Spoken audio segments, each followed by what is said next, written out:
మెదక్ జిల్లా కేంద్రంలోని టీఎన్జీఓ భవన్లో మందకృష్ణ మాదిగ ఆదేశాల మేరకు ఎంఆర్పీఎస్ అనుబంధ సంఘాల అత్యవసర సమావేశం ఏర్పాటు చేయడం జరిగింది. ఈ కార్యక్రమానికి ఎంఆర్పీఎస్ జిల్లా అధ్యక్షులు యాదగిరి, జిల్లా కార్యనిర్వాహకులు బాలరాజ్, జిల్లా ప్రధాన కార్యదర్శి రవి, ఉపాధ్యక్షులు పరమేశ్ సభ అధ్యక్షత వహించగా ఎంఎస్పీ జిల్లా అధ్యక్షులు మురళి, జిల్లా అధికార ప్రతినిధి సుధాకర్, ఎంఆర్పీఎస్ సీనియర్ నాయకులు షేకులు, దండోల సామీలు మాట్లాడుతూ ఎస్సీ వర్గీకరణ ఉద్యమం అంతిమ దశకు చేరుకున్న సందర్భంగా త్వరలో వర్గీకరణపై పార్లమెంట్లో సానుకూలమైన స్పష్టత వచ్చే తరుణంలో 30 ఏళ్ల ఎంఆర్పీఎస్ ఉద్యమ చరిత్ర, ఆవశ్యకతను గ్రామాల్లోకి ఎంఆర్పీఎస్ అనుబంధ సంఘాలు, దండోర నాయకులు బృందాలుగా ఏర్పడి ప్రతి గ్రామంలో వివరించి ప్రచారం చేయాలని పిలుపునిచ్చారు. ఈ కార్యక్రమంలో మహిళా సమైక్య జిల్లా అధ్యక్షులు మాధవి, ఎల్లయ్య, సంజీవులు, రాములు, నర్సయ్య, ఎంఎస్పీ, ఎంఆర్పీఎస్ నాయకులు పాల్గొన్నారు. ప్రతి ఒక్కరూ గమనించాలి. మరి ఆగస్టు నెలలో ఎస్సీ ఎబిసి వర్గీకరణపై సుప్రీంకోర్టులో తీర్పు వెలువడుతుందనే దృఢ సంకల్పంతో మాదిగ సమాజం అంతా ఉన్నదని చెప్పేసి తెలియజేస్తున్నాం.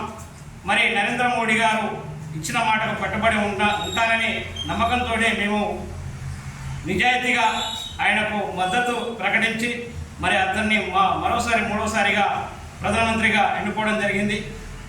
మరి మాదిగల ఆకాంక్ష ఎస్సీ ఎబిసి వర్గీకరణ విషయంలో నిర్లక్ష్యం చేయొద్దని చెప్పేసి విజ్ఞప్తి చేస్తా ఉన్నాం.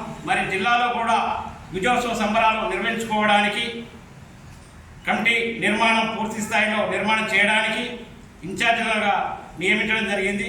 మరి జెండా ఆవిష్కరణ కూడా చేసుకోవడం జరుగుతూ ఉంది. ఈ కార్యక్రమంలో ఎంఆర్పీఎస్ సీనియర్ నాయకులు కొమ్ము షేకులు మాదిగ, దండోల సామీల్ మాదిగ వీరి సమక్షంలో మరింత ఉద్యమాన్ని ముందుకు తీసుకుపోవడంలో తమ పాత్ర ఉంటుందని చెప్పి తెలియజేస్తూ జై భీమ్, జై మాదిగ, జై మందకృష్ణ మాదిగ. వర్గీకరణ విషయంలో మరి యావత్ జాతి మొత్తం తమ పని విధానంలో ఉండి వర్గీకరణ జరిగేంత వరకు ఉద్యమ పోరాటంలో ముందుండాలని చెప్పి గుర్తు చేస్తూ ఈ సమావేశాన్ని మేము మెదక్ జిల్లా హెడ్క్వార్టర్లో నిర్వహించుకోవడం జరిగింది. మరిన్ని అప్డేట్స్ కోసం మా ఛానల్ని సబ్స్క్రైబ్ చేయండి.